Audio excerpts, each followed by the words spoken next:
If you could go back in time and choose your life, what would it be? What would it look like? You can get exactly what you want, and it isn't hard work. Here's a great expression I love. I'm choosing to do this for the moment and choosing to feel okay about it. It's okay to be sad too. It's never too late, by the way. Marisa, thank you so much. Thank you.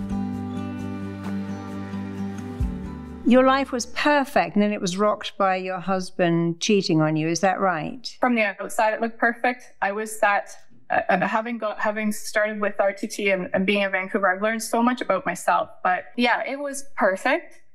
But for me, I actually thought it's okay because it's still a good life, right? It might not be the most thrilling thing I've ever done, but it's still a quality life. Sorry, just to interrupt you. You said it was perfect, but as if there was something wrong with it being perfect. Tell me what was wrong with it being perfect. Well, I've come to realize that it's not authentically what I would have done if I thought things were available to me or I could have whatever I wanted. It's not what I would have chosen. If you could go back in time and choose your life, what would it be? What would it look like? It's okay to be sad too. It's never too late, by the way. It's a big question, as you know, but I just feel like I followed my heart more. I had an awakening moment where I realized what I was on LinkedIn, and I'm sure you all know what LinkedIn is. That person is not how I would describe myself outside of my work. Accountable, fiscally responsible, strategic planner, da-da-da-da-da. But myself is heart-centered, community-focused, all of the passions that really are me are, people and animals and raising the vibration of the earth, like all that kind of stuff. So that's me. But when I try to fit into the box, I have to be. Can I ask you a question?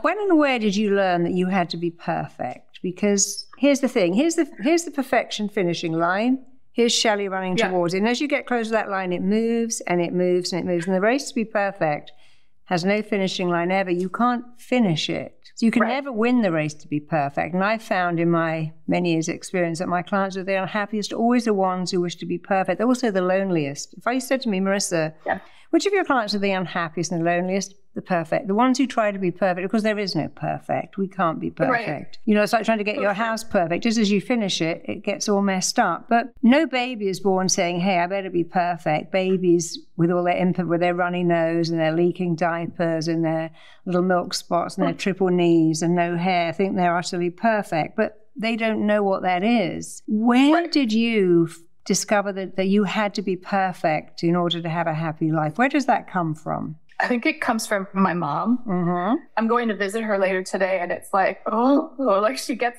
my goat every time because I have enough distance where I'm like, it's because of you. What is it that she does or doesn't do that's led you to believe that you have to be perfect for her to approve of you? In a nutshell, she was the oldest of 5 in an abusive family. My grandmother worked 2 jobs, so she was the oldest kid, looked after everybody. So she will feed you. She will make you breakfast, lunch, and dinner, even if you're not hungry. She will scrub the floor. On Thursday night, she scrubs the floor from the front to the back. So if I call her, she's 76. She's on her knees, scrubbing the floor. I bought her mops. I bought her this, and it doesn't matter because that's not good enough, Marisa. I want you to close your eyes for a minute and remember your mother saying to you, everyone can be successful, not us. We're the underdogs. We can't have what other people have. This is a limiting belief. But I want you to feel what it feels like to have that belief imposed upon you. We're the underdogs. We're the people who don't get what other people get. And clearly you heard that so much. It's not a fleeting thought, it's an imprint. What has it done to you to go through life with that belief that I can't have what other people have because I'm an underdog? I am less than, and therefore I'm going to get less than other people. What's that done to you? I think it's been so heavy, and it's changed every decision that I've ever made. And do you say that to your children? We're the underdogs. We're never going to get what we want. What do you say to them? I say exactly what I wish someone said to me. You can be and do anything. Don't you ever let anyone tell you you can't. I wanted to be a doctor, but really it was about helping people. So like I'm right in my jam now with this group. But that's all I knew is that would be helping, and then I could travel and I could help people and whatever. I actually filled in all the paperwork, but I never sent it in. It's interesting listening to you talk, because in my many, many years' experience, I found that all my clients can go into 3 categories of what's wrong with them. The first is I'm not enough, and that's a huge thing. The second is what I want is not available to me. I'm going to imagine I'm giving you 3 cards. One says I'm not enough. The other one says what I want is not available. And the third one says I'm different, so I can't connect. If you had to pick one of those, you can have all three, but if you had to pick one, say one of those is the cause of my problems. I'm not enough. What I want is not available to me, or I'm different, so I can't connect. Which one would you say your problem has gone into? Largely, it's not available to me and not enough. Yeah, and you see, a third of people have that problem. So you're in very good company. I want love, but I'm not going to find it. I want wealth, but I'm not going to get that. I want to be a doctor, but it's never going to happen. So let's not even send in the papers. I want love. And you see, the challenging thing is that when you think a thought, you start to act in a way that everyone cheats. No one is faithful. Then that kind of person looks through their partner's phone and checks them all the time, because they're looking for proof of what they believe is real. It's called confirmation bias. I've made a belief. Now I'm looking for proof of what that belief is, and I'm going to find it. If I believe that dogs are vicious creatures that bite you, I'll find it. I think they're the most loyal, wonderful things in the world. I find that too. So I think you've gone into your marriage with a belief the kind of loving relationship you truly want isn't available. What was your parents' marriage like? My parents have been married for almost 60 years. But my mom is herself and my dad's her ride or die. So he just supports the hell out of her. She can do no wrong, So I went into it thinking you stay together forever and you work through life and you do that kind of stuff. I found out, that my husband, and he wants to be with me. I'm still under the same roof. That's the other part. I'm not good enough, strong enough to leave because I don't know where I'm going to take the girls, and I don't. Is that what you want? Do you want to leave? So you have a choice. We have lots of choices. One choice is I'm ending this marriage. Another one is maybe I'll end the marriage later, but I'm going to stick it out for my girls and see. Another choice is I'm going to stay with this person. I haven't wanted to rock the boat harder than, and I'm off work right now, which is an aside piece, which was related to a COVID outbreak that was. So your husband knows that you know about your husband knows this is all out in the open, the affair. It's not a secret, is it? He knows you know. Oh yeah, it's out now. Yeah, everyone knows. That's the other part. It's so embarrassing. And is the affair over now? Yes. Okay. And apparently. How is he contrite? Is he apologizing? Has he explained anything to you? I think in the beginning I would have accepted, since I wouldn't have, I don't know if I could have even gotten over it, but there would have been a difference if there had been a sincere awareness of the damage that was caused by it, but I don't see that. He's very sort of glib, like that's in the past. Like, oh, here we go again. You're bringing it up. So you don't have enough sense of yourself to say, listen, we're going to sit down and talk about this, and I'm going to ask you lots of questions, and when I feel a bit better, we're going to talk about. Obviously, you can't do that for years, but in the beginning, you should be able to say, I need to know everything. I'm going to ask you lots of questions if you want this relationship to work. But what he's saying is, that's in the past now, don't bring it up. Very nice for him, not for you. So let's work on you. A couple of things going on. You've used a few words like perfect and the fairy tale and the unicorn, and which is interesting because it shows me that you have this belief that you could have a perfect relationship. It was going to be extremely hard work. Your father let your mother do whatever she wanted. You've got the opposite. You've got a partner who's doing whatever he wants, and you have not much say in it. And you've always been good. Many people that I'm going to be good. I'm going to be a soccer mom. I'm going to be the perfect nurse, the perfect wife, the perfect house. And being good is so painful. Sometimes you think, well, if being good has made me feel this way, maybe I should be bad. You see, you can't be good. You just have to be yourself. The truth is, Shelley, you're a flawed person. I'm a flawed person.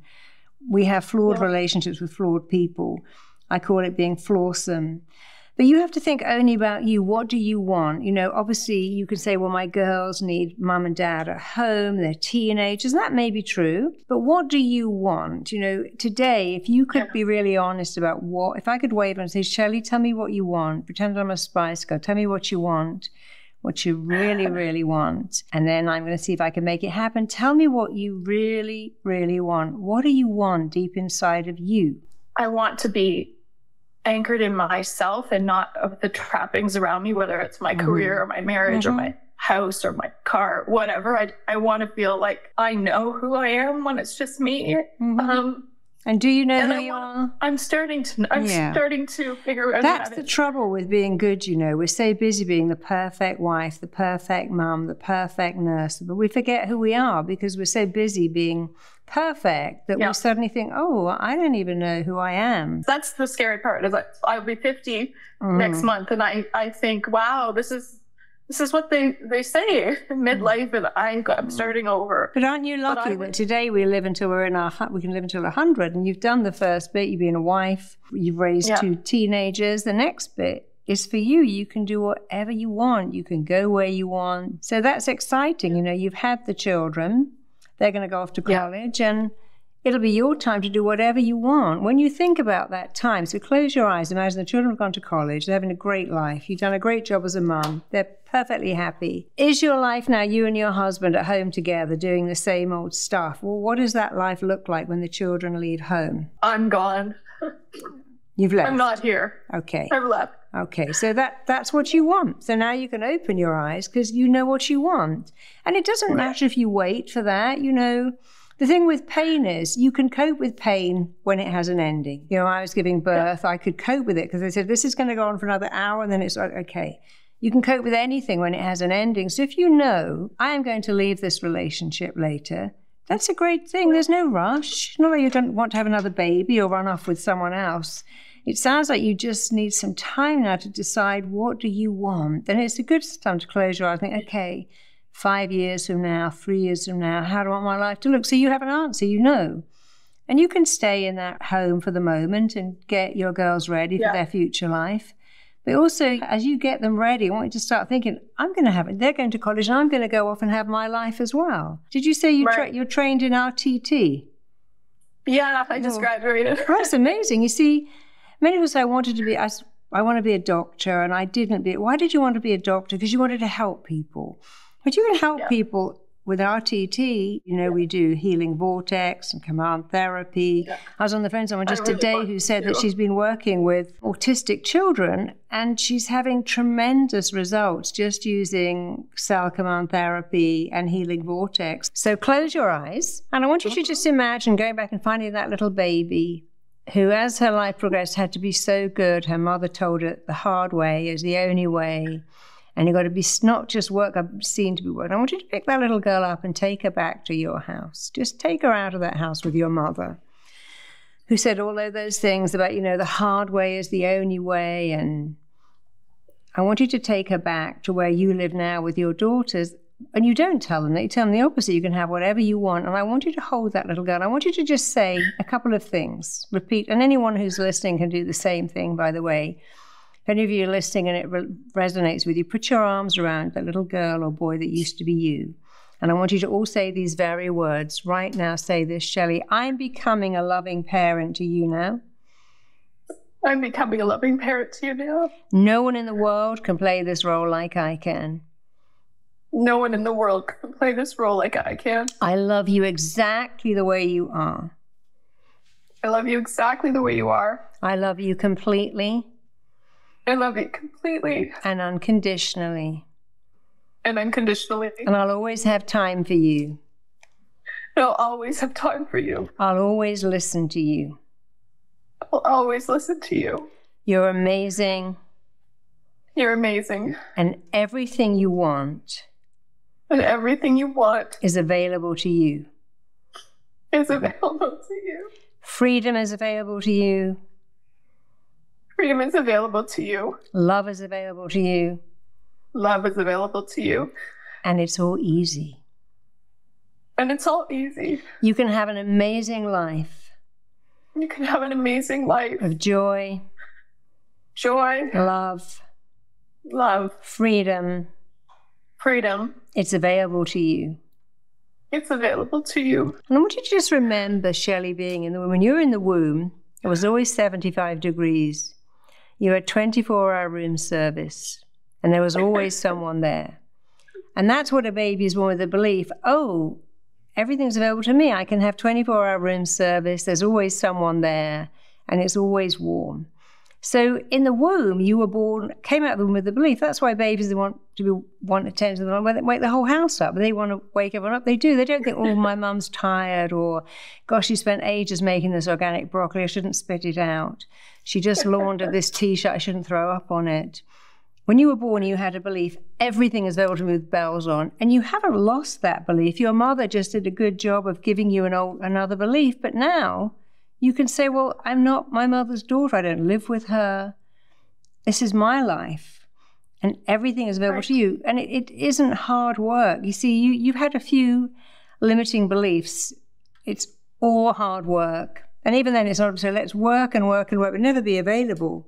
And in fact, you've got to change both those beliefs. It's easy and it's available. So you had two things. It's not available. And even if it was, you'd have to work so hard, but you'd never really get it. But the truth is, it's available and it's easy. So take a breath in. Just take a breath in. Just breathe in for me. And now give that breath away. And now take one back and give that away. And you see, you're a giver, so breathe in one more. And now I want you to keep being a giver. I want you to give that breath away to everyone else who needs it. Keep breathing out and just keep giving and giving and giving. Don't take, because you're a giver. You're one of those amazing nurses who gives everything to their patients. I want you to spend the next minute just breathing out, but do not breathe in. I want you to show yourself what it's like to give at your own expense. And of course you can't. In order to give, you have to receive. So take a breath in. And you see, that's the balance that nature requires. You give and receive. You give with your heart, but your hands receive. So you've spent all your life giving and making it really hard work. And it's time to receive. Receive your own love and receive the freedom to leave your marriage when the time is right for you, not him. Maybe the girls, but when it's right for you, you can be free. And it's okay to have to stay there for a while. You can make it all right, reasonable, even okay, open, comfortable. But when your husband says it's in the past, just say, I'm not listening to this. I don't agree. Don't have to vote. Just say that's not okay. Just practice some statements that work for you. Because having someone respect you is available. Your mother didn't respect you. Now you've got a husband who doesn't. You have to go, no, that's not okay. Being respected is available to me. Say that now. Being respected is available to me. Just say being it. Respected is available to me. Yeah. Say it again. Being respected is available to me. And say it like you really believe it. Being respected is available to me. How does that feel when you say that? It feels right. Yeah, and if someone betrayed you for 10 years, they probably don't respect you very much, because that's 10 years of a lie and you deserve better. But maybe they did you a favor, because now you can... if you imagine the girls leaving and yourself staying in that marriage, it doesn't sound like it'd be very fulfilling. And I tell myself now, they're watching me. I'm showing them what it's like to stand up for yourself. Yeah, your girl. Yeah. Disrespected. And they need to see that. Girls need to have a mother who says, I won't tolerate that. If you don't respect me, well, I don't need to be around. Let me be with someone who does. So I want you to keep saying it's all available.